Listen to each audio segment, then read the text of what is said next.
Welcome to How Do I Know You with your host Mark and Dwayne. What up? And today, gonna have a little bit of a therapy session. A little bit of that therapy. Just a little bit of therapy. Back when we used to do this in the garage, when there was no camera, no mics, no people listening to us, and it was just us and our thoughts. Yeah, and then we put it to a microphone and introduced the camera. Mm-hmm. Instant hit. I mean, like we got offered deals right from the get-go. We said right no. We want the struggle of making. We want to have the feel of someone.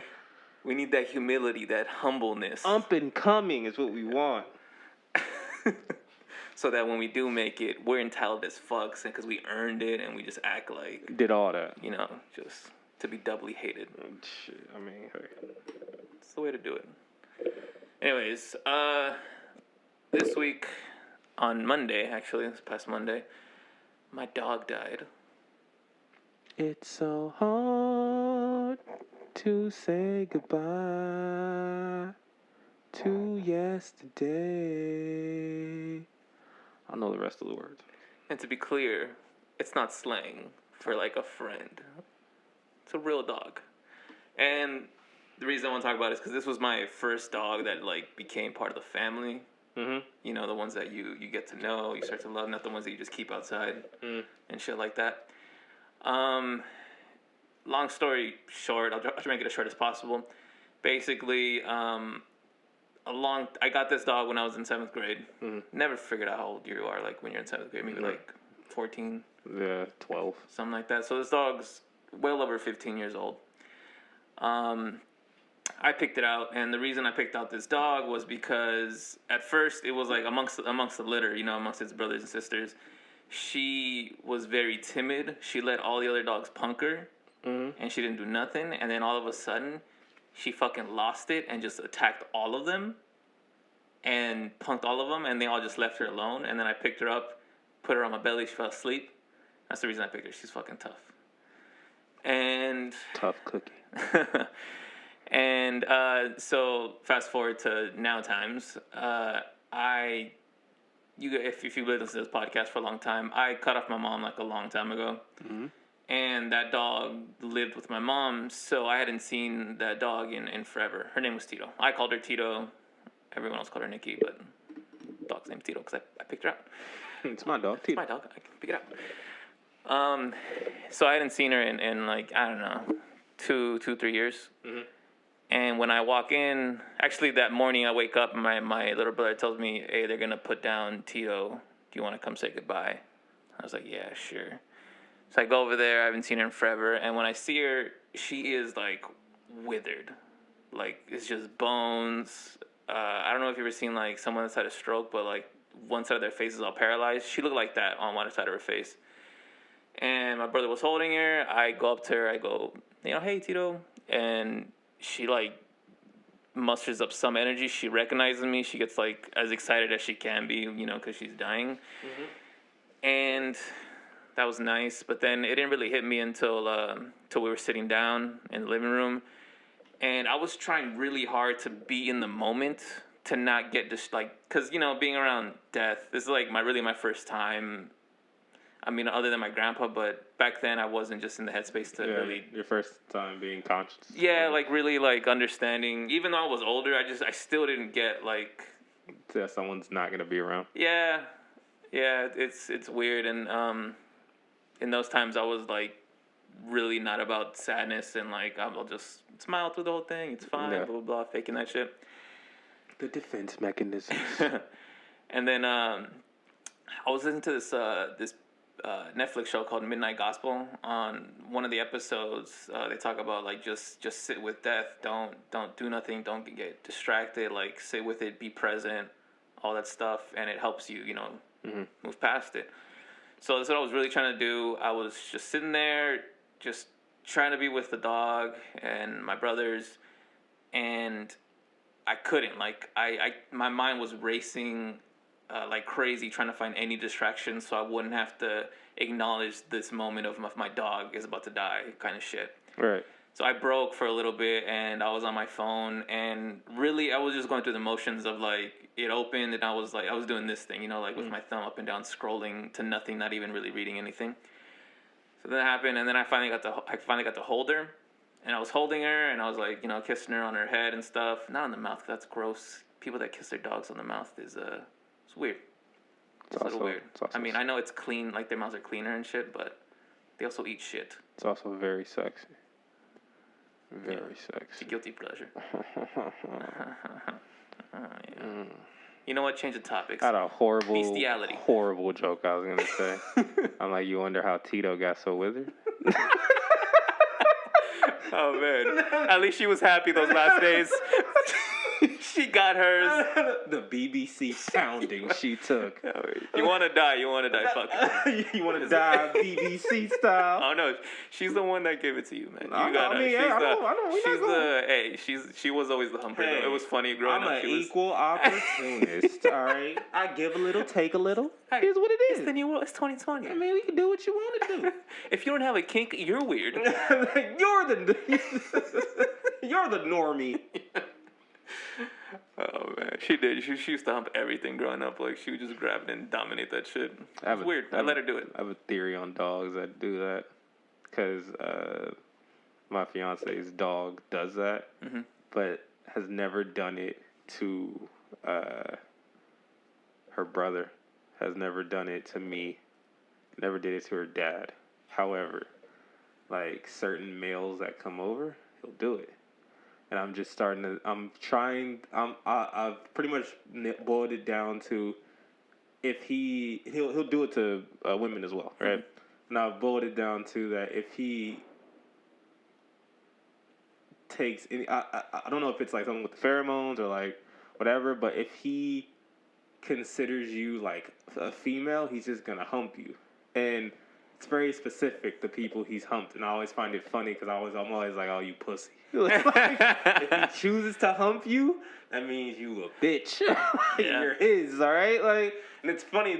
I'll tell you the select people he's chosen to hump. It's very funny. It is. I mean, it is a way of showing the dominance. Yeah. It's and my dogs are all female. Growing up, and they do it for fun, I think, because they'll do it, and I'll be like, "Hey, what are you doing?" And they'll like turn over. They're like keep humping the air and like, "What's up?" No shame. We in here. I never judged. Yeah. That's how I learned thy stroke. Actually, I watched. Oh, okay. Taking notes, taking pictures. Okay, I'm gonna do this to you. We're gonna follow this diagram that I made. It's just a very, very sensual first time. Yeah. It was not like a dog at all. It was just very loving. Aaron. Oh yeah, baby, right there. You want more of this? Harder. Do you like? Me love you long time. All right, let's get back to Yeah. So I'm holding her and kissing her on the head and stuff, and she's just like laying there because she has no energy. And like all of a sudden she like perks up with like her last energy. She perks up. She looks at me, and I shit you not, like a minute later, that's when I start crying, but I still have like a shitload of stuff to work through, so it's all cut up in my throat. And I'm sure a lot of people been through this where they try not to cry, it gets caught in the throat and it fucking hurts. So like a little tear starts coming out, and she perked up to like comfort me, is my theory. Right.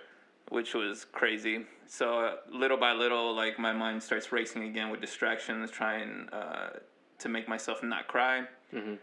And I squeeze out a few every now and then. Like every now and then the emotions would build up, and then it would come out, and then I would stop myself, and then that cycle would repeat for a while. And after I had to give her to my mom to take her to the vet so she could put down on the ride home, I just started thinking like, oh man, I thought I was doing better with my emotions. Like I thought I had them in check.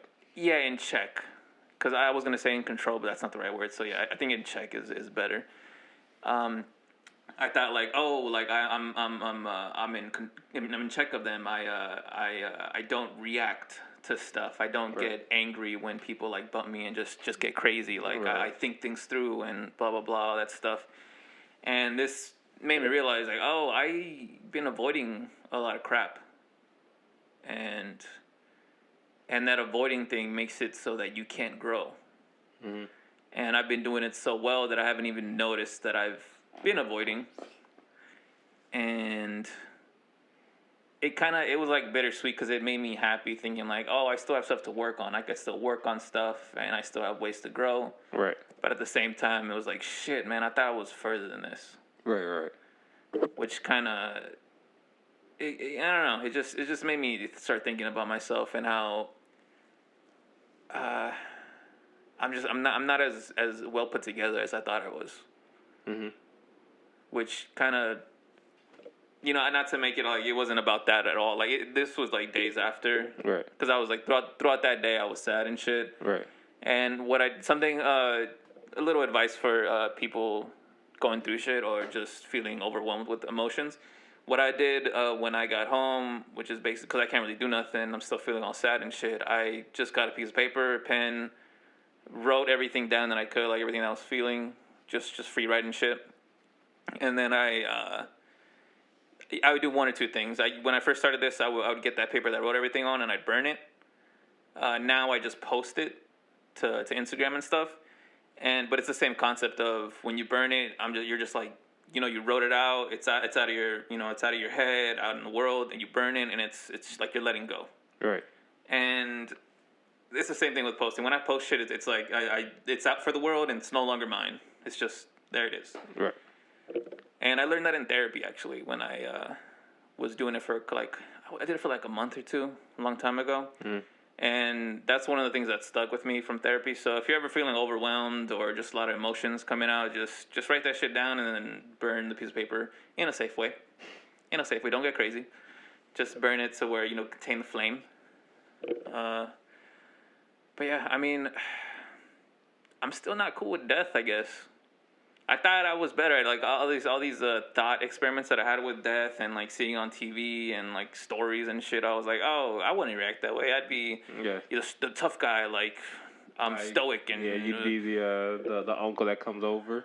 Yo, it's the part of life. Yeah, exactly that one. It happens. Like, yeah, I was like, I'm not that guy at all. I'm the guy that wants to cry but can't because of years of whatever was holding me back is still there. Yeah.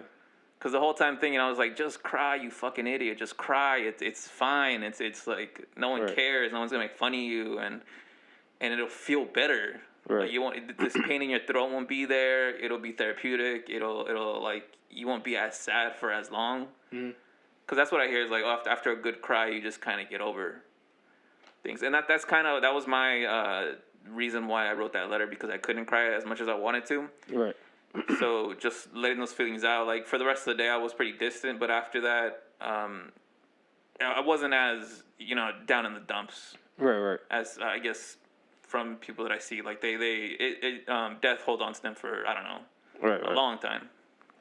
Yeah. Because that night we had talked and while we were working out and we talked about a lot of things, and I remember I was saying that when it comes to things like that, because sadly I've experienced it more than you when it comes to certain things, dealing with death, I was like, it never does get, like some people say, oh, like, sadly it gets easier the older you get, because, I mean, if you think about it, like, your family, a lot of people in your family are going to die, your friends, people that you grew up with are going to eventually die, right? And you think that you can just handle it because people, come and go and everything like that. But I've realized that at a young age that I have like this weird connection with death, to where I always felt like it was the end of their story here, but it wasn't like the end of whatever they were, or their, if you're religious, their soul, their being. If you're not religious, I guess they're going to be reincarnated, or that'd still be religious. Yeah, their energy or something. Yeah, energy, or they're going to be a tree, whatever you could. I never thought it was the end.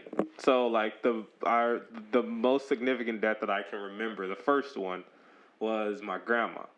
And for that one, the way I got through that one was, like, because I was there for all of that, the way I got through it, like, seeing her in the casket, all those things, right? Which some people, this might sound like crazy or whatever. Some people might totally understand it, right?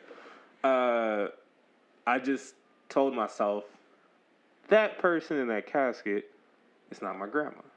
It's not. She's gone. You saying that? Yeah. I'm like, she's gone. Like the person is fine.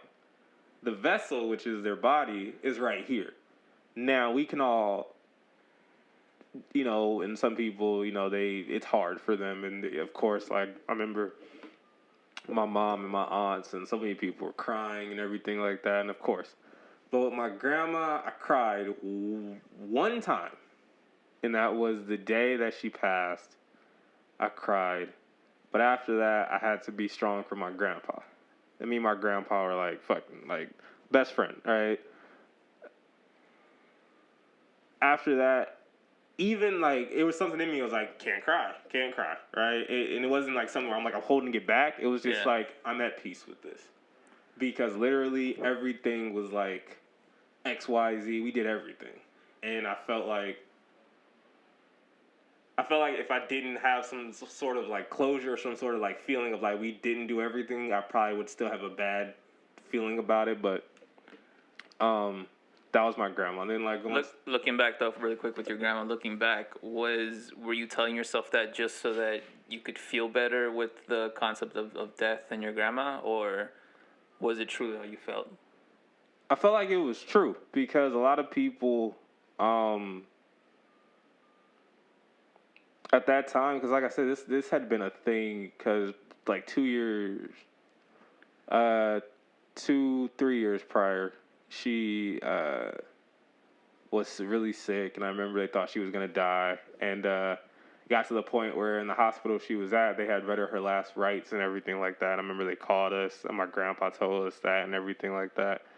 And I remember it was like the first time I ever like got on my knees and prayed, right? I'm like 13, 14, and like I'm a freshman in high school.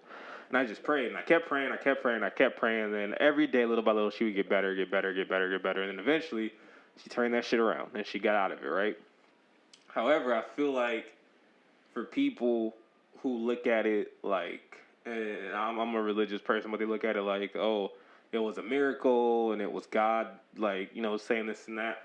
I feel like God really does dictate everything. And like the things we call miracles, sometimes ain't a miracle. Sometimes it's just showing you what you need to work on, and also preparing you for what's gonna happen, right? So from when she came home after all that, and she came home I think 2 months later. When she came home after that, in my mind I was just like, she won't be here much longer. Weird as this is, right? And this is someone who's 14 understanding that, right? Yeah. She won't be here much longer.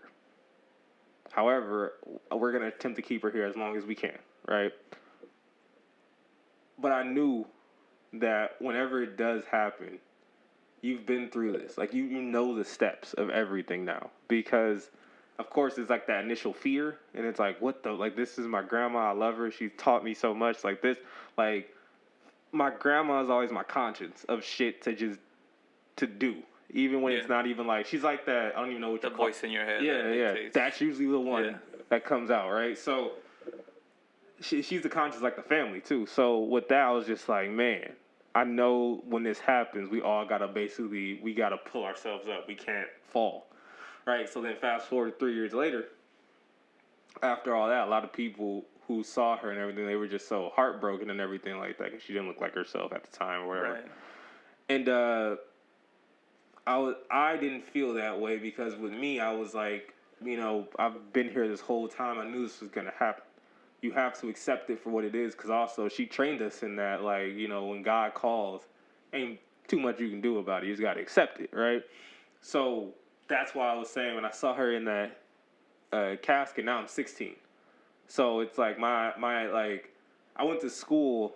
Her funeral was, I think, Tuesday. I want to say I went to school Wednesday. Like, I went to school the next day. And because I didn't, like, I was sad, don't get me wrong. Yeah. It wasn't like, oh, I don't care. But I was super sad. But in my mind, I was just like, gotta keep going now. Gotta keep going. Yeah, that's one of those things that I think that it goes along. It goes in line with crying, avoidance. nigga? No, your grandma was cool, right?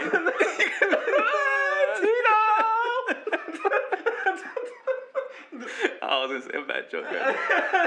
We had that one night that I don't. How dare you? Your grandpa was cool with it.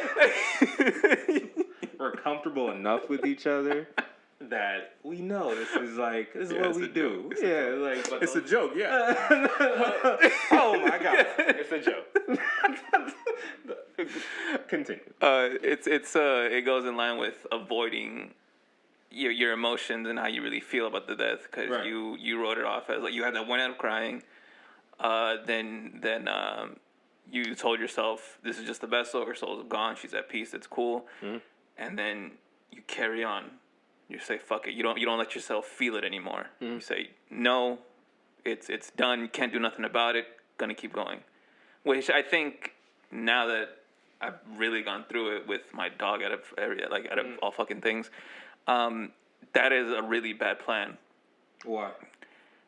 Just because if you don't let yourself really fully feel it to the point where just naturally, okay, it's time to move on again. To the point where, it's a fine line between not letting your life be completely ruined because someone died, and to the point where it's something like this where you're just like, okay, gotta move on, can't let myself feel it anymore, go. Because I think it comes up in other ways, not necessarily directly connected to where you'd be like, oh, I'm doing this because I never dealt with my grandma's death. Like I didn't let my feelings or soul, whatever, deal with it. I said no, stops here. Life has to keep going on. Right. Let me ask you a question. Are you afraid of death? And when I say this, it's like, be honest of the thought, like, because every time people they ask this question, they always romanticize it some way, somehow. And they always is like, you ask the toughest nigga, they always think it's a shootout, and I'm busting at 17 people. I killed 16, but the dude behind me snuck up on me and got me. But hey, I fought. No, I mean, like, nigga, you died in a car crash. Like, it's not dramatic. I mean, it's dramatic, but it's like you're gone. Unexpected. Like, yeah, sad. Unexpected something, like, or you fall asleep and you just don't wake up. Yeah. It's like, all right. It was actually 20 guys, and I got 19. 19? Actually, I got 20. Yeah. As I was bleeding out, the guy running away, I got him. So I got all 20. So I'm a G at the end. I needed more medical training, on field medical training to heal myself.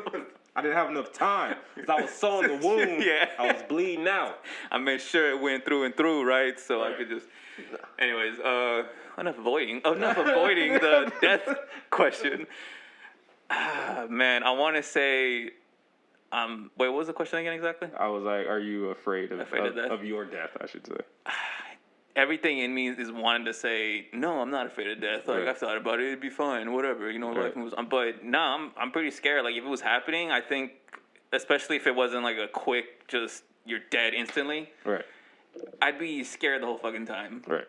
That I was dying and probably trying everything to stay alive, going through the 5 stages of everything. Right. Like, thinking your way through, like, no, this is not going to happen. That's all that bullshit. All, like, natural stuff. Yeah, all natural stuff, which is completely human. And I think if you go through life going like, oh, that's the way it's going to be, and prepare for that, instead of preparing for that romantic situation where you're fucking in a shootout and blah, blah, blah, all this crazy stuff's happening, it'll be better. Right. In the long run. Right. So to answer your question, yes, I'm afraid of my death. Okay. So the reason I bring that up is like with you saying like, oh, that was like with my grandma, that was bad and everything like that. The reason I bring that up is because for people who listen to this podcast or don't know, my dad died when I was 1, right? So that's my first real, I guess, introduction to death. But of course I'm 1, so I have no recollection of any of this stuff, right? But of course when I get conscious, which is like my memory always starts about 4, I do realize I'm like, hey, there's my mom, my dad's missing though.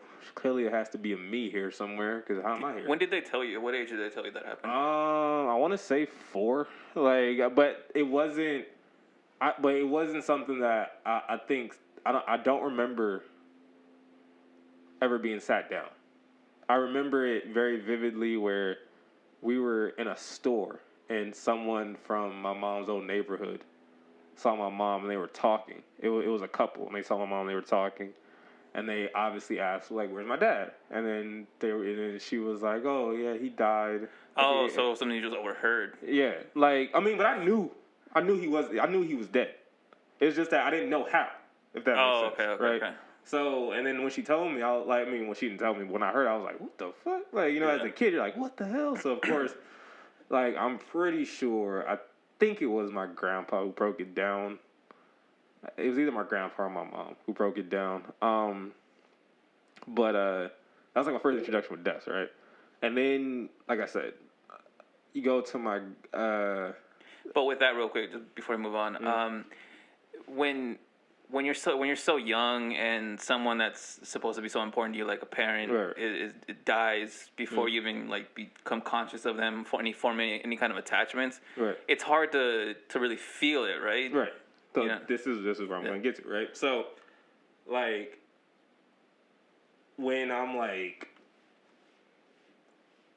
probably 7 or 8, because of my dad's situation and everything, and I get more conscious and stuff. I know you can die, right? Because as a kid, I don't think people realize that you don't think you can die as a kid. You don't think about it because no one talks about it around you, right? Unless you're one of those kids who just happens to grow up with a lot of death around you, then you just kind of know. Right. But because of my dad's situation, I know that now you can die. So, and this is where we're getting back to my grandma. So I remember as a kid, I think I drunk something, and it might have been spoiled milk or something, right? Okay.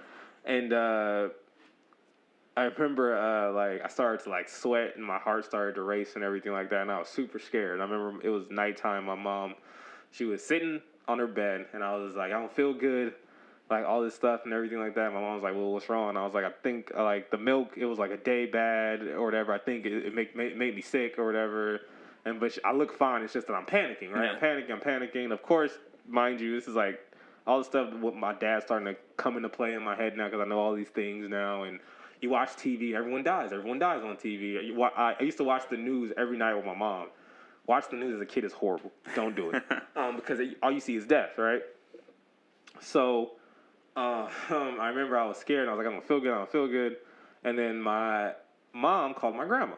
And my grandma, and she was telling my grandma that she don't know what's wrong with me. I'm freaking out and everything like that. My grandma talked to me, and this is why my grandma's the voice in my head. Because my grandma was the one where she would talk to everybody in a certain type of way where she can bring out the emotion of whatever. Mm-hmm. So anytime she would get on the phone, if she was disappointing you, she would talk to me about something, I'd start crying. If she was happy with you, I'd feel like I can run through a fucking brick wall, right? So. Right. She gets on the phone, and then she's like, baby, what's wrong? And I'm like, I did this or whatever, and I don't feel good, and, my heart's racing and everything like that. And then I'm trying to be, still, tough as a kid. I'm like, I don't know. And then I remember just breaking down and being like, am I going to die? And my grandma, the G that she is, she was like, oh, baby, listen, yes. And then she leaves. She never explains it. She just hung up. Little ass nigga calling me at this time of night. Trying to sleep. No, but she was like, oh baby, yes, everybody's gonna die. I'm gonna die. Your papa's gonna die. Your mama's gonna die. Your sisters is gonna die, and you're gonna die.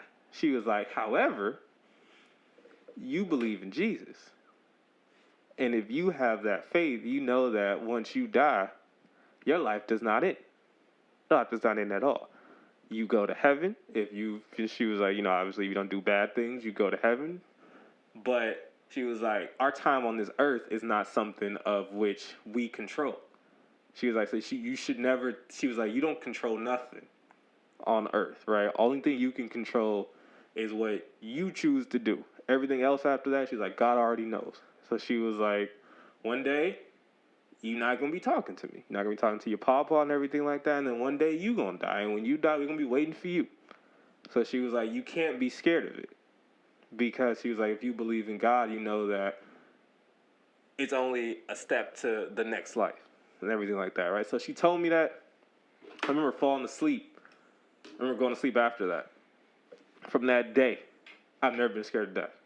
And it's the weirdest thing ever, because I look at death literally as like, if it's going to happen, it's going to happen. But I'm not going to run from it, right?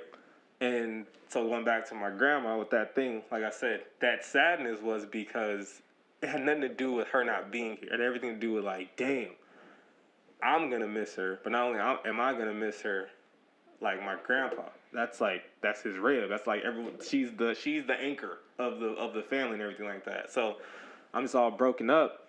But then it was like a natural thing. I cried, and then that was it. It wasn't anymore like, oh, I'm holding stuff back, and I'm like, oh, I want to cry so bad and everything. That was just it. So that's what I mean by like the funeral the next day. I was just like, I'm good.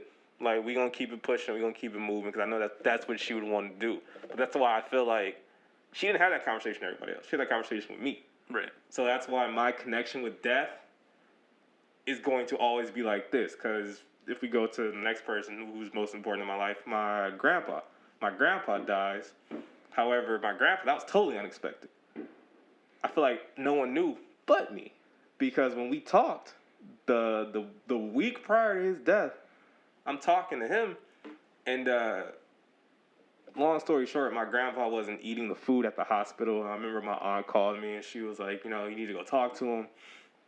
Like, he's not eating the food, and like, we scared and everything. Like, why, And my grandpa, he had fallen, and he was supposed to go to rehab because he fell, but then he lost movement in his legs, but he could move his arms and stuff. He lost movement in his legs, and they were trying to give him rehab to get the feeling back. Right. So I remember talking to him, and I'm looking at him, and I'm like, man, you gotta start. Like, you gotta eat. Like why aren't you eating? And he was like, oh, I don't want that food. He's like, food nasty. And I was just like, I understand that, but you gotta eat, man. And then he was like, no, I don't care about that. And then he was like, I had a dream about your mama, which he used to always say your mama, but that means my grandma. Yeah. And I was like, really? And then he was like, yeah, I saw her, and she was talking to me and everything like that. And he was like, she was messing with me, and he was like, I miss her a lot.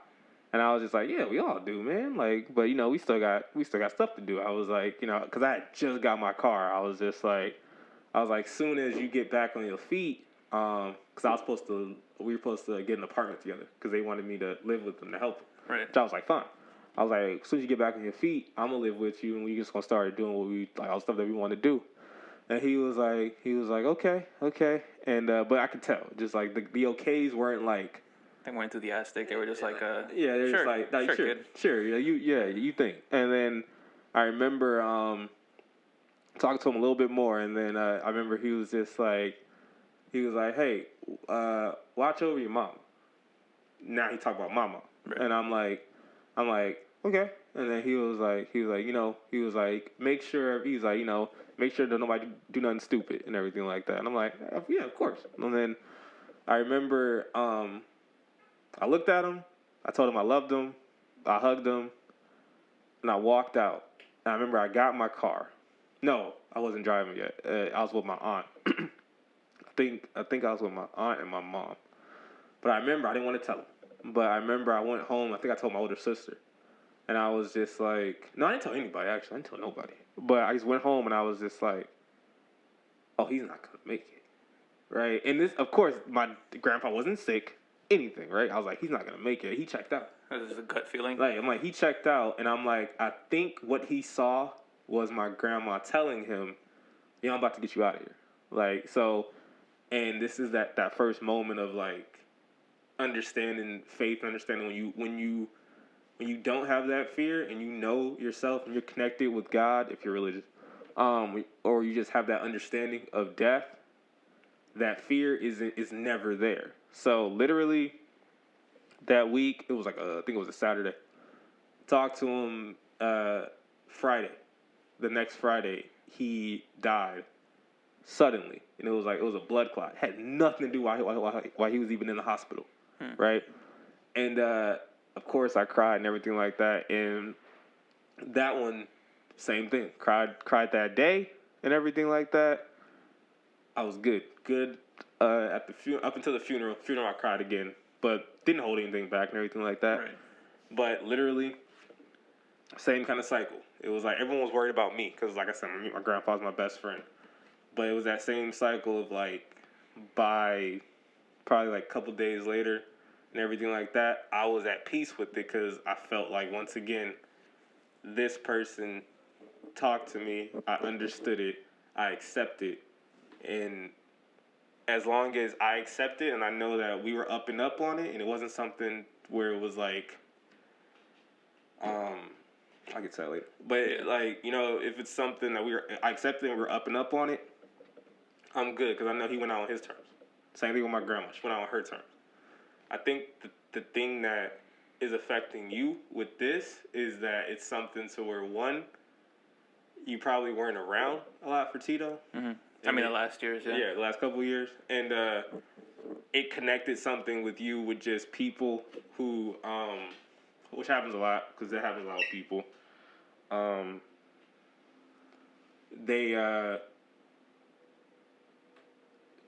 You have that emotion of like, damn, all the things that I could have been there for, I wasn't. But then for you, obviously it's your dog, but also it's a metaphor to other things. Yeah. Because it's like my emotional state is holding me back from so many things I need to tackle. Because if I don't, I'll end up like this, which is those moments of waiting until the very end and all this emotion comes out and shit, right? And I read a book today. I read a book today, and I'm gonna pose the same thing to you because I thought it was an interesting ass take. It was a book on marriage, but in the book, it was talking about other things and just other. It had a chapter on being happy, and they said, "What do you think the key to a happy marriage is?" And they were saying whatever people think it is, and they said point blank period, the key to a happy marriage, and the key to just being happy period, is you have to make the choice to be happy. They were like, so many people come in and they get divorced or whatever because the first thing they say in marriage counseling or whatever is, they don't make me happy anymore, or I was unhappy in the marriage and everything like that. And this whole chapter just outlined how, at the end of the day, we control our emotions, not other people, right? So they were like, if someone, you know, they gave an example like, this chick, she did this whole elaborate dinner for Valentine's Day and found her husband all his favorite foods and everything. He came home, she cooked for him, he ate it, and then he just went to his room, and she was like, "Oh, what the hell? Like you don't care and everything like that." But it outlined how she took him eating and not, I guess, basically her expectations were so astronomical that she took it as him just eating and being like, "Oh, thanks," and then going to whatever as him not caring and not loving her. So it made her upset. He took her being upset as, "Oh, you don't understand what I'm going through. You don't understand I'm working and it's so stressful at work. Like, you don't care about me." And it outlined how both people have the same thought about each other, but it's because they chose to make themselves think the other person doesn't love them, doesn't like them, all these other things, right? And then it was like a line where it said, when it comes to depression, people choose to make themselves unhappy after dealing with things that are essentially just things that make them unhappy, right? They choose after that, after they address it, what happens, they choose to continuously be unhappy. Then at that point, they end up in a depressive state or in a state of depression because they feel like, oh, no one cares, all these things happen to me and everything like that. when they could have chosen to look at things a certain type of way. And it's all a mindset. It's a mindset on how you choose to live your life. So I was like, that's an interesting take on shit or whatever. So I wanted to address it with you with things like death and everything like that. So if a person like you're like, oh, I have a whole bunch of emotions held in, and it was like, oh, I can't just let them out, and I came out like this. If you saw a person who didn't cry, but that's like their mom and everything like that, would you think something was wrong with them if they chose to look at it like, oh, they're happy? I wouldn't necessarily think something was wrong. I would check to see. Like I wouldn't impose like, oh, you should be feeling like this. Right. I wouldn't do that. If I knew the person, I cared about them, I'd check. I'd be like, everything good, and if you've known someone for a long time, you kind of get that with their answers, you kind of go like, oh no, okay, that they're good, or oh shit, no, they're doing real bad. I gotta finesse something, Right.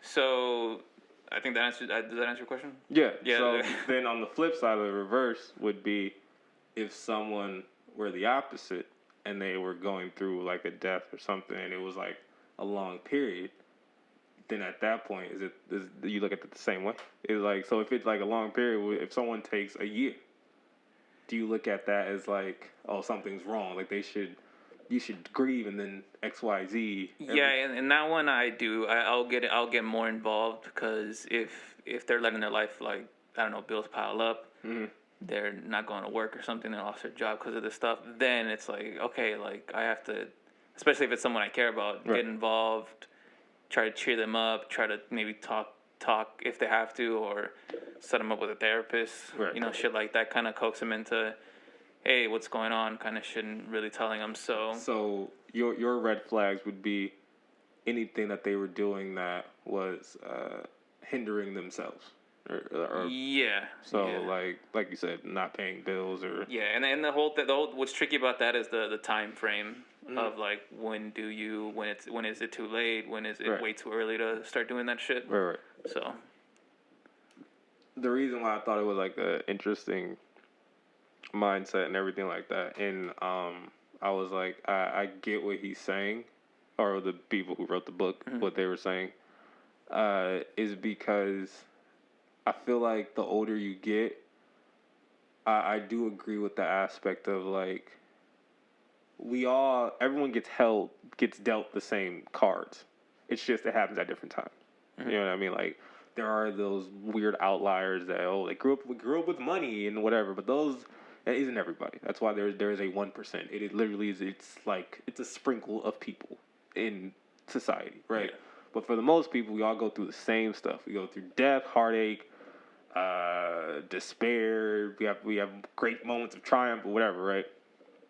And it's like, why does someone like let's just say a Floyd Mayweather? It's like, why does someone who grew up in poverty, grew up with his dad not really around, taught him how to fight, but his dad was in jail for like a good portion of his life. Right. Grew up in a bad area and everything like that. Why does someone like that turn into what he turned into if it's not all a mindset? Because his mind was like, I am not going to lose, period. On anything, whatever, right? And you can say whatever you want to say about like his personal life, cool. But his mindset got him so far into something where other people would be like, if you handed them the same cards, they'd be like, there's no way I can do that. You know what I mean? So I try to look at things like from a perspective of like, everyone, if literally there was no like racism and stuff like that, right? And everyone was on the same playing field, and you couldn't blame anybody, you couldn't whatever, right? I think a lot of people would still be in the same positions they are now. It has nothing to do with like circumstance or opportunities that weren't handed or everything like that. I feel like at the end of the day, whatever you choose to do or however you choose to live your life was your mindset that you already put into yourself, right? We went to school with people who didn't give two fucks about anything after high school. They were completely in the moment of high school. So if it was girls or parties or whatever, they were in that moment. Nothing else mattered after that because to them, there was nothing else after this. Now you have to be an adult, so all this stuff wasn't cool anymore, right? Which is why I feel like we know a lot of people who are stuck in that high school mindset because they still want to enjoy that part of their life because they feel like that was the end of their life, right? And then there was those people who are kind of like us, who we were like, oh, this is just the beginning. There's so much more now because now we have access to these things if we're older, when we're of age and whatever, right? And I feel like if we had that mindset, how come it can't transfer over to like so many other things when it comes to like your actual emotions? If you have a bad day, can you blame the person who made you have a bad day? Or do you have to take some blame on yourself to be like, why didn't I stop the day from getting to that point? Why didn't I choose to just leave or whatever? Why didn't I choose to whatever? Like, why did I choose to feel like, the whole day is ruined? Because like 24 hours in a whole day, like this one single solitary moment can't possibly ruin a whole 23 other hours of a day.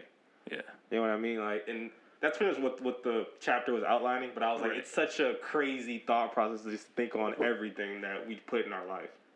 Yeah, I agree with that for the most part, but then there's those situations where stuff is really out of control. Like, you can't choose to be happy when, I don't know, let's say, crazy situation, some random person just runs and fucking slaps you in the back of the head or something, and then it just takes off. Mm-hmm. It's like, at that moment, you can't be like, no, I'm choosing to be angry. Right. You know, it's like, no, I'm fucking angry, and that's the reason why, and shit like that. You can't just all of a sudden go, you know, I'm happy. I'm gonna stay happy. I don't care that I just got hit in the back of the head. Right. I think what that book is trying to say is like, it's not the immediate reaction. It's the follow up. The follow up of it is now it is your choice. Now, can I let that moment ruin my whole week and just be angry all week? Right. I can, but at that point, it's a choice. Right. And like, to jump on your analogy with the whole someone slaps you in the face and everything like that. Right. Initially, you're going to be like, what the fuck? Yeah. Like, you're going to be pissed off, right? But then after that slap, again, you have two choices. You can chase them, and then let's say you chase them, you end up catching them, you beat the shit out of them, whatever, but as you're beating them, the cops just happen to pull up. Right. Now you're arrested and everything like that. Now, whose fault is that? Now, of course, you can have the mindset, or you can say, this nigga got, like, I'm the reason I'm here. Yep. Or he's the reason I'm here because he did that. He didn't have to do that. I was defending myself or whatever, right? However, or you can look at it like, I could have chose not to just run after him. Right. I could have just been like, this dude's an idiot and everything like that. And it was basically, like you said, it was outlining how no matter what, at the end of the day, we're still in control. No matter what. So, of course, so for people listening, with the natural emotions, it's fine. Yeah. Like, we're not... I would say also this is for, like, most cases, excluding shit of, like, chemical imbalances in the brain and stuff like that, where you literally can't feel happiness or something like that. Right. So, just to make that clear. Right. I'm not saying, like, if you're, like, you know, medically, clinically depressed or whatever, like, those type of things, like, that's outside of what I'm talking about. But for, like, just that mindset of just, like, I guess people who have those, like to me, like, the majority of people out there. Yeah. The example I like to use, or I think of a lot, is when it comes to depression, is just because I've been through it myself. Right. So I kind of know a little thing or two. Oh, shit. Some call me an expert. Those people are wrong. Some call me Never mind. Some call me the space cowboy. Those people are right. Sorry. Oh, if I could sing. I just don't want to put your ears through that. Anyways, when it comes to depression, I've seen it with other people, and I've seen it where it's that, I like to call it fake, because it's I'm going to write about it, I'm going to post about it and see the attention I get, and I feel like people that are really depressed don't want to do that, don't want to have any human interaction at all, shit like that. But I'm talking about those people that are they get depressed, but they bring it onto themselves by self-isolating, They go like, I have no friends, even though probably they have socialize. friends. Yeah, all that shit, and like they're trying to like get them out and like, hey, come on, hang out. And they're the ones kept making the choice to be like, nah. I remember one time when I was like really depressed. It was you, Jay, and Chris, out of all people, came to my room. And I was legit just in bed all day. Oh, yeah, I like, remember that. And you guys were trying to get me to go to a party, not to party, but to like film it for like a gig that we were doing at the time. We were like filming and stuff. Right. And I was, what was my first reaction? I was like, no. And that was my choice to say no. And even though I knew like staying here, this is gonna be my whole day, just feeling like this all day. And at the last moment, I got up and like you guys were about to you were in your car about to take off, and I was like, wait, I'll go. And I want to say like during those moments of my depression era, that's when like I started making little steps to get out. But yeah, most people they'll just keep doing that. They'll just keep self-isolating, saying no to shit, and then when you say no enough times, people go away. People stop asking. Right. Side note, that party you talked about, that was Matt Barnes' birthday. No, that was Matt Barnes' celebrity weekend he had when he was on the Lakers, I believe. Yeah. And I remember, shout out to Matt Barnes, who's now a podcaster. What do you know? Because of us. Because of us. We talked to him that day. No, but I remember Matt Barnes was in the back chilling, smoking a huge, big-ass blunt. We didn't sign no NDAs. So. None whatsoever. So I'm letting, and he don't care. He smokes on his podcast. We all know. Smoking a big ass blunt, freaking. There was so many thotties up there. I remember that. I say that because I remember someone telling us stop filming now that the people are here. Yeah. That you want to see in the video. Okay. Which we didn't stop. We didn't stop. We didn't stop. What? No. But. Freaking, I remember that was the first time I saw Dre Michelle in person. I was like, she really is bad. And it was a whole bunch of stuff. That was a good day. Man. I wish I knew celebrities because I didn't. I was just like, you had to tell me everyone. I was like, cool. We were just there. It was funny because it's always funny when celebrities talk to people. Yeah. But it's people who just generally don't give a fuck because our reactions are never like, oh yeah. Our reactions is like, no, I don't know. Yeah, a little enthusiastic, but not like, oh my god, please let me suck your dick. I remember freaking Glenn Davis was standing next to us at the DJ booth, and he was just talking to me, and then I was just like, I think because he had asked me to have a charger, and I was like, nope, and then he was like, oh, okay, and then he was standing right there eating some chicken. We was all just chilling right there, and I was just like, this tall ass nigga, Yo, basketball players are tall. TV does not do it justice. They are tall as fuck. But it was just cool because I'm like, he don't give a fuck either. Nice. So we're all just here, man. But I mean, who wants to be around someone that's just it must feel good for a little bit, but it must get really annoying after a minute or two. But I remember feeling so proud of us as a unit of friends being we don't give two fucks. We were there to do a job and that's it. But it was just dope. But to, I guess, wrap up this whole portion of it, I think when it comes to death, like I told you that night, death always brings up so many things in people, and it's you can either choose to address them, or you can choose to allow them to continue to take over, or even get worse because of death. Yeah, and that's the biggest takeaway from these things. It's because every death is different. My father-in-law recently just passed away. And that, honestly, and here's the funny part about life, I probably knew him the least of all the people that I just said who died, right? Or at least who had the least amount of impact on my life or whatever. His death has been the hardest for me. Literally the hardest for me. Because his death was the one death, maybe because my fiance's involved and my feelings are hurt and everything like that, but his death is the one death that it took me so long to accept. So long. I would literally be up in my room on days, and I would just start thinking about him and start shaking my head, just to be like, it still don't make no sense. How it just happened so quickly and everything like that. But again, I had to understand and rely on what I knew of him and also how he handled that situation, because he was someone who very in tune with his faith, he had specific instructions for what he wanted, and he lived by it. And just that whole moment you're talking about where someone, it's it's different when we think about death, because we think about it as oh, something just happens, it's quick and you're gone, right? It's totally different when they tell you that you're gonna die and you gotta sit there. Because now you have all this time. You have all this time, right? And that was, to me, that was so ill. And I grew more watching that man as a person than I probably have grown like the last 3 years. Because I knew that was someone who was just like, there's nothing I can do. I'm not about to sit here and be angry. I'm not about to hold all these huge, like, I'm not about to start pointing fingers and all this stuff. I have my family here.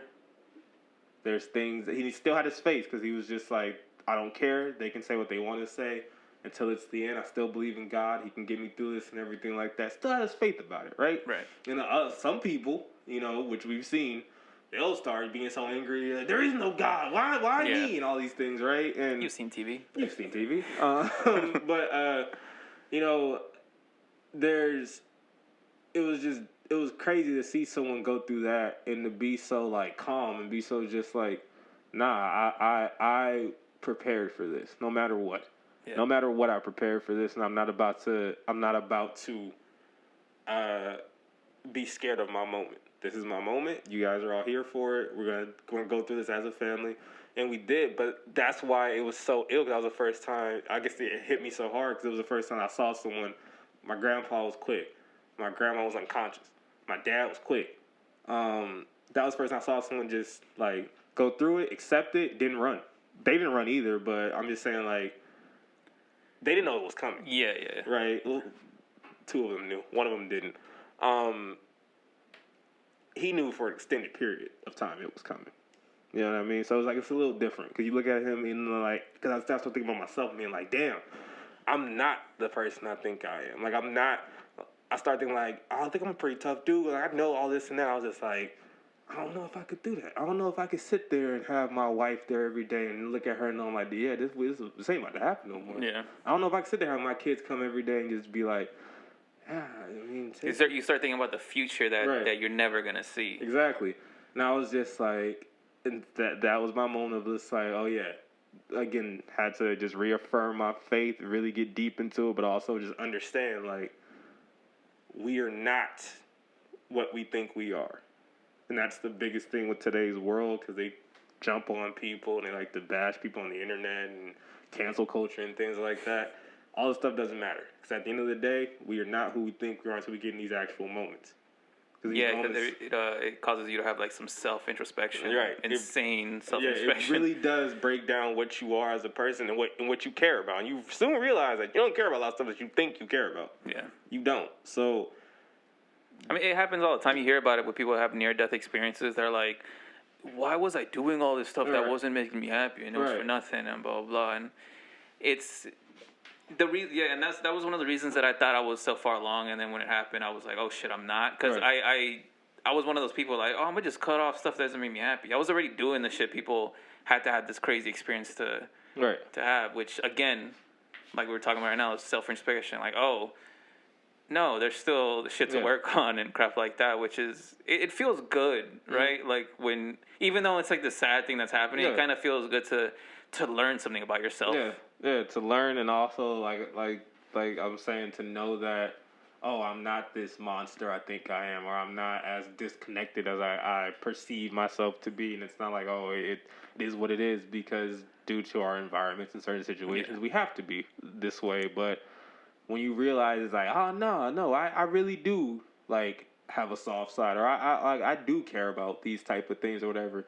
And also I feel like due to age, you're able to cope with it just better just because of the simple fact that you're older, you're wiser, and now the things that, like I said, at 20 you might have thought was cool and nah, I don't cry, nigga, all this stuff. Now, like, man, we almost 30, like, bro, like, I'm glad we're learning, we got to this point sooner rather than later, because you hear about all these like old timers that their friends died and they start crying like, I wish I should have told them I loved them back then. It's like the drunk crying, all that crap. It's like why does it have to take so long? Have to be like you lived your whole life like just not feeling that shit, and then only when it's your last stages, that's when you do it. That's what I'm talking about, and that's why stuff like that, it made me learn, like, especially with my father-in-law, made me embrace that these moments that we share with each other and your loved ones and everything like that, they really do matter. Yeah. Because we have so many moments of selfishness where we feel like I don't want to fuck with that or whatever. Or fuck it, like I'll do it some other time or whatever. And it's like you really don't know. This year alone should tell everyone that you really don't know, Yeah. like what's gonna happen, when it's gonna be, or whatever, right? So every day you go out there and do whatever, you should be prepared to give your all, but be also really being like be super connected to that person that you're talking to, because shit, they might not be around tomorrow and everything like that. So if you feel something coming on, you're like, hey, bro, I fuck with you. Like you really do matter to me, or whatever. Even if nothing's going on, even if no health issues or something like that, just say it or whatever. It's okay. And say it if it's true. Right. Don't just be like that, dude. Cause that's weird too. But, I love you, man. I love you, man. I love you. I don't really like you. Hey, you sexy, man. Fuck with you. Long way. Up and down, side to side. Think about it. Directions. But we threw in a sex joke, bro. Yeah. We're talking about. It's the biggest thing is just the people you choose to be that connected with. Really connect with them. Really know them. Really cherish them, because though, like, we don't get a lot of moments. We don't get a lot of chances to connect with people on that level and everything like that. So the people that you choose to be around or you choose to connect with, like, really cherish that and cherish those things. And also, most importantly, man, make your life happy, however the hell you want to do it. Besides, like, illegal stuff, please. But that and not hurting people in the process, which would be illegal if it can be helped. Right. Like, make your life mean something. Make your life happy, because that will also lead to you being happy and content when you eventually go. Yeah. And that was the takeaway from the book I read today. That was the takeaway from, like, all these things. I feel like for everything we just talked about, there is something to being happy and allowing yourself to then deal with death, because if you're a generally happy person, because you're happy people are in tune with their feelings. So if you're in tune with your feelings, then when it comes to death, you're able to process it, go through your emotions, and then come out the other side better, as rather than other people who choose to not deal with it, and they, in turn, it makes them worse, or it has worse repercussions after it happens. Side effects that you won't realize where they came from. You're like, why is my life being so fucking negative right now? And it's because you didn't deal with something back then. Yeah, there was that same book. They talked about, they used an example of a chick who she was in like a 3-year marriage, and she blamed her father for like everything that was wrong in her life, right? Yeah. And they said that she was I guess now at this time she had owned a church, and she was like, building it and everything like that. And I think the church ended up hitting bottom, and like they didn't have enough money to keep it open and everything like that. But she blamed her father for that, even though her father was like the biggest donator to the church and everything like that. He gave them money to that was the timer to let us know where we are. He gave her money to start the church, all these things, right? She would go to therapy, and she would just continuously blame him for everything, and her whole thing was like, oh, he was such a jerk to me and my mom when I was a kid and everything like that, and all these things. And then the book was like, I believe the chick's name is Leslie. She told her, she was like, do you think that maybe you hold on to these things because it's a lot easier to blame him than it would be to forgive him? And when they posed it to her like that, it kind of hit her and everything. And they were very transparent in the book. They were like, she talked to him, she was able to get to some kind of understanding with him and everything like that. But they were saying, like, every time she would come back for therapy and everything in her life, she would stop blaming him for it, and she started to be able to take accountability of her own actions, because yes, he had something to do with her childhood possibly being shitty, sure. But it's like, he's not the reason your marriage is bad. He's not the reason you failed at this. He's not the reason you failed at that. You're using him as the reason because you're choosing to not take accountability for your own self. Right.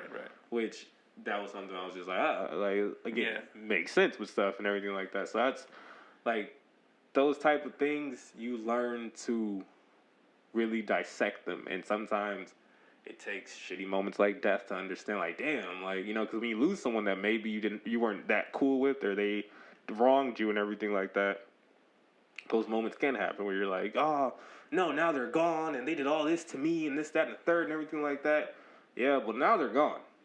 Yeah. So you can choose to continue to put that on them, but yeah, no one's gonna be like, oh yeah, it is them. They're not here anymore, right? So at the end of the day, it's like, now what are you gonna do to better yourself? It's the taking responsibility. Right, taking responsibility for maybe not your role in what happened to you with that person, that relationship, but the aftermath of it. What are you gonna do?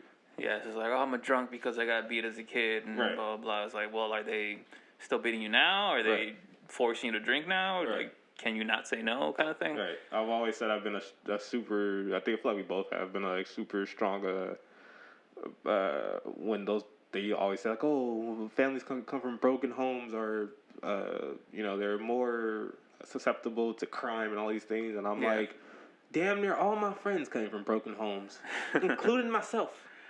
So, like, I mean, to be fair, we are crime lords now. Drug gods out here. You handle the drugs, I handle the guns. It's like, kind of a no competition drug lord thing. And then drug god. We're gonna merge companies one day, like this huge $1 billion deal. We're gonna be called Enron. People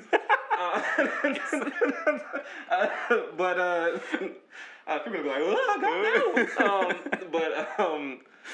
Like, I don't believe in that at all, because it's funny reading this book. I'm like, that's what I was trying to say as I was younger, but that's what it is. It's like, I don't care about that, because we were all like that around here. But why am I different than you? Like, why am I doing okay and you're not? Yeah. Like, it's you at the end of the day. Like, you made these choices. Like, yeah, your circumstances suck, but what did you do to get yourself out of those circumstances and everything like that? However, that does not mean Black lives don't matter. It does not mean systemic racism does not exist. I know what you niggas are going to try to do in these comments, so don't do it. Yeah, don't play me with that bullshit. That systemic racism it's still here. Yeah. Still here. Yeah. Because it's not a mindset that the bank can give you a loan because you're black. No. It's not a mindset. That's just y'all being assholes. All right? So don't do that. No. I know where they were going. Yeah. Well, that means that if no. Hopefully they didn't pause. Yeah. I'm about to tell him. I heard what I needed to hear, and clickety clack clack clack. If you can understand, if you can give me a logical reason why Roger Stone was just let out of prison, but we still haven't convicted the dudes who shot Breonna Taylor, we still. I seen that one. They kept comparing it to this guy that got suspected of robbery, like robbing a backpack or something. Yeah, Khalif Browder. Yeah, and he waited in jail for 3 years. Committed suicide. Before his trial. He waited in 3 years for his trial. Which is unheard of. That's insane. But committed suicide due to just the mental and probably physical trauma he was getting in prison. Yeah. For stealing a backpack. Suspected of stealing a backpack. Yeah. Right? And who waits 3 years for a trial? That's petty theft. That is insane. How did he get how wasn't like bail an option? Hey. You know what I mean? Like that should be in there. And 3 years committed suicide, Roger Stone, all these federal crimes that he did commit. We're gonna pardon you though, buddy. You're out of here. So yeah, shit like that's not a mindset. No. That's that systemic racism shit. Yeah. Is it systemic or systemic? Okay. Systemic, or some people say, systematic. People say systematic. To elongate it, systematic racism. Systematic, same thing. Oh, okay. But I think we can wrap it here because we're about to hit the hour 15. But really quick. We gonna wrap it here. No, I want to talk more, bro. All right. No, go ahead. I want to deal with this. I don't want to avoid it. See when Dwayne? Yes. you turn off the podcast. No. I already hit the stop button. Why do our voices get so high when we end the podcast? I tell all the people who diss us sound in our heads. Yeah. No. No need to yell. Whiny little people. So I got two theories on why your father-in-law's death hit you harder than your grandma and your grandpa's and your dad's. And the first one is your grandma and your grandpa, they prepared you in a way of like, hey, it's coming. Right. And it just happened to be like out of nowhere and so fast for everyone else, but for you were expecting it. Right. You kind of already came to terms with it. You had a lot more time before his actual death to be like, oh, they're going to be here. There's that one, and then there's also, like, knowing the person you are in your family, you're that, you're like the, what's the phrase? Like the bedrock, the stone, the one that, like, everyone comes to for some stability. Right. And shit like that. So when it comes to those kind of people, I understand that those people can't cry Right. in public. They have to be strong so that everyone else will cry.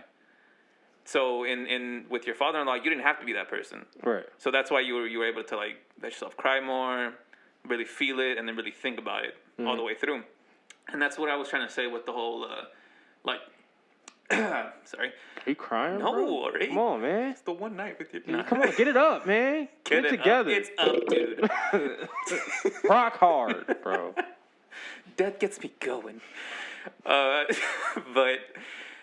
So like what I was saying with the whole like you the funeral was one day and then the next day you were like, nope, gotta go to school. So in that period of time of you not letting yourself really sit with it, deal with it, you didn't get that chance to experience what you're experiencing now or just recently, with your father-in-law, with this actually thinking about it and going like, oh shit, this is crazy, this is. Well, that's kind of what I'm saying. Like for me, I'm like, there was nothing to think about because of course I'm like, I'm human. I would still be at school and be like, damn, my grandma gone and everything like that. However, there was no like.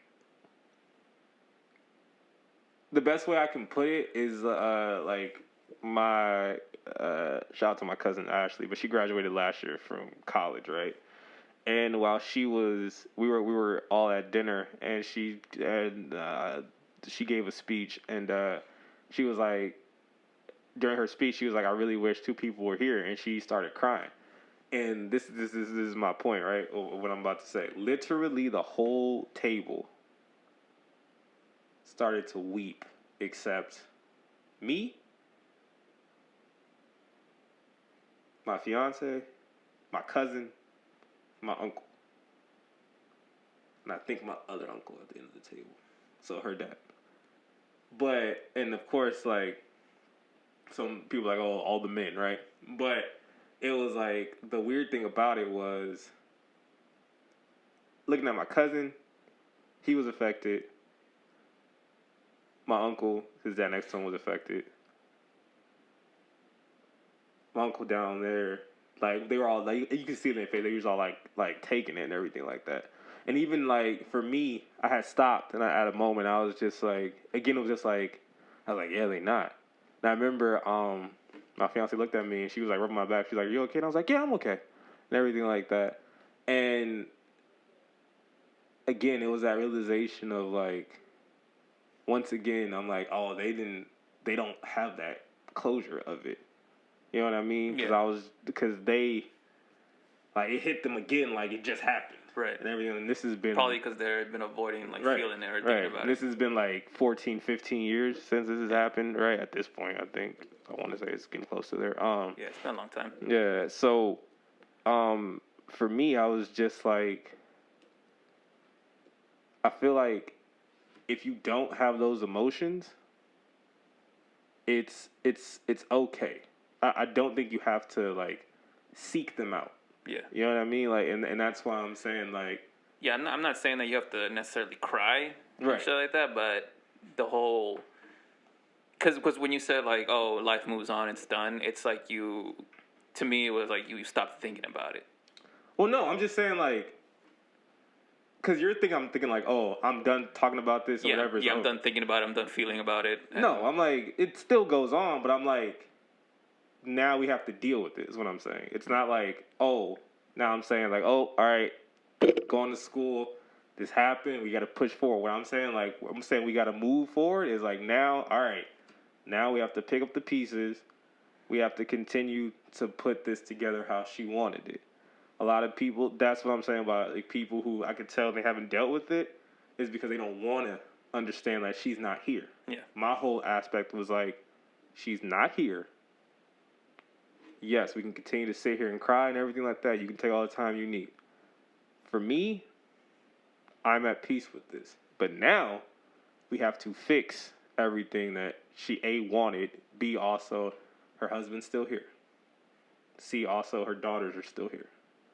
Who's going to be that person to, you know what I'm saying, to take that jump, like, all right, we got to do this, that, and third, and everything like that, because that's kind of what I'm saying, where I'm like, I didn't choose myself to be like, it's going to be me. You know what I mean? I was just like, it just happened that way. I was like, I told you, when I sat at the funeral and everything like that, everyone in our family was crying, except for me. And I thought it was weird. Literally, I went outside and I was just like, am I supposed to be crying? Because this is my first funeral. Am I supposed to be crying? I feel like I'm supposed to be crying. Why am I not crying? Damn. Like, everything like that. But then I got older, I realized I was like, no, I was probably the only one that was at peace with that, because I was also the one with my grandpa who had been there day one. Yeah. A lot of other people they had to do because they had to work and everything like that, or because once again it was hard. So you try to avoid it because you don't think it's gonna happen. But they would do like the weekend visits. Or I remember my mom specifically, when stuff got bad, she told my grandpa, do not call the house. If you're gonna say something bad, you talk to me first, and then I'll tell her, and everything like that. That is, I mean, I get it, but also that can be seen as like avoiding, because you don't want to be a part of it and everything like that. But I'm like, for me, I was there for both situations. I was there day one, and I saw everything. So it's like you get that moment of connecting, you get that moment of closure, but also the last person that my grandma saw was me. And I remember her open her eyes, smiling at me, and then she squeezed my hand and everything like that, right? And this is, of course, like days before all that stuff happened. But she squeezed my hand and everything like that. And that was me being like in tune with it and being like, okay. Like, you know what I mean? Like if you don't make it this time or whatever, I already know. Like, and that's why I'm saying like those weird moments, because it's going to happen weird for everything. Because I swear to you, freaking someone might die, hopefully they don't, but someone close to you could die, right? And you might feel like, damn, like I'm like this is whatever, I'm supposed to be like this, and it might not happen. Yeah. But also, I don't want you to look at it too and be like, I'm trying to say, like, I feel like people will process it how they're gonna process it. Right.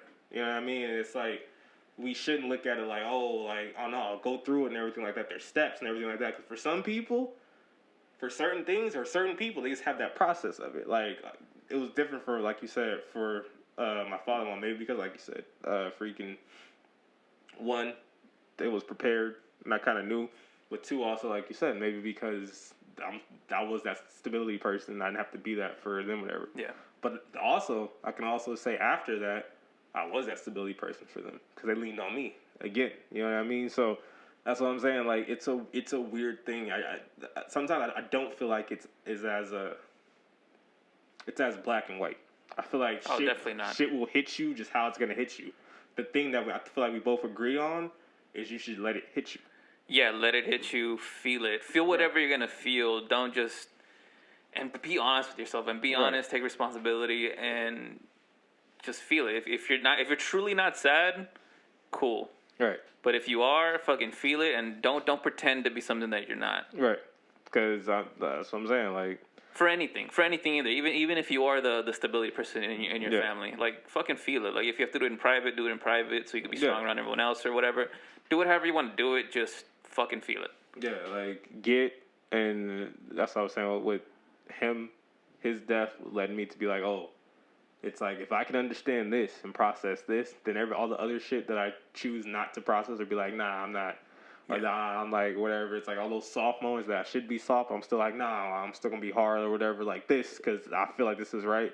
It's like, no, it's not right. And I understand it's not right, and I'm just going to stop doing that, because stupid. Like, there's no point to that and everything like that. That's what I'm saying that he connected me with. Like, all these moments that are gonna happen in your life, you want it to be more like him instead of being like, oh, you know, my son's first this, I didn't even cry or whatever. It's like, nah, nigga, cry. Yeah, it's a fucking nice moment. I saw him. That's the thing too. I like that we learned about this earlier rather than later, because especially before we had kids of our own. Right.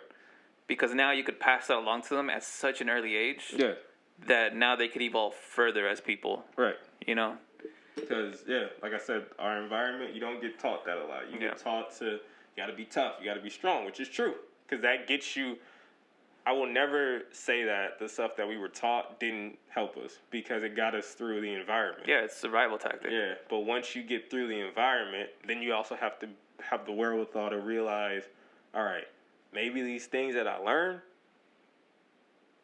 aren't as useful now, because now it's a different game. Because I'm pretty sure we both had those moments where you talk to somebody who's like being emotional, and you're like, "What the fuck are you crying for?" Yeah, like whatever. And then you realize that, oh shit, I'm the weird one, because I'm like, I'm not connected with you at all, like emotionally. But then I realize, like, oh, I'm not connected with my emotions, because I should feel some way too. So how can you connect with someone else's emotions if you're not connected with your own? Right, exactly. So it's like that's what like, use these moments, Ellie, in death, to understand where you are emotionally as a person. I think that's the takeaway from this whole episode. Hopefully it doesn't take death. Like, if you could really just look at yourself without it taking death, awesome. But if death happens... Yeah. Sadly, most of the time. Yeah, it's kind of because it forces you to. Right. But yeah, so main things, don't avoid your emotions, deal with them, take responsibility. Stuff really is a mindset for the most part, excluding, chemical imbalances and shit like that. Right. And was there a fourth one? Was there another one? Fuck bitches, get money. As always. We'll always be the slow. We'll always be. No, there was no fourth one. Yeah, but yeah. Oh no, wait, there was a fourth one. The fourth one was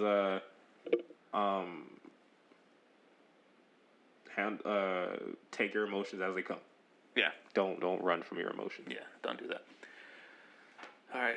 But with the plugs. Yeah. You could find us at youtube.com/howdoiknowyou. Yep. Please like, comment, subscribe, share, all that good stuff. We need to get to that 1,000. Yep. And you get a surprise at 1,000. So you could find us on Instagram and Twitter at HDIKY1. Yep. You can find my personal ones at Mr. Lucky005. And follow me on Twitter at DCJunior113. On Instagram at... Oh, wait, damn it. I mixed it up. On Twitter at DCJunior13. On Instagram at DCJunior113. Subscribe to the podcast on iTunes. Leave a 5-star review. Helps us get up those iTunes charts. Follow us on Spotify, Google Podcasts, Stitcher, all those cool places. Continue to support the podcast, the YouTube channel, all that cool stuff. But like we always say, I just remember the fourth one. It was, don't take the people that you really care about for granted. Oh, yeah. I was just freestyling. I was trying to figure it out. I went with it because I also didn't have a fourth one. Yeah. But that's it. I was like, we said that. Yeah. That was what we said. But like I always say, if I don't know and you don't know, who really knows? Well, how do I know you? Thanks for listening. Thanks for watching. We'll see you guys next week. Stay corona free. Mask up. All that cool stuff. Peace. Hey, man. Hey, man. I love you, man. I love you too, man. Start fucking. All right, let's do it.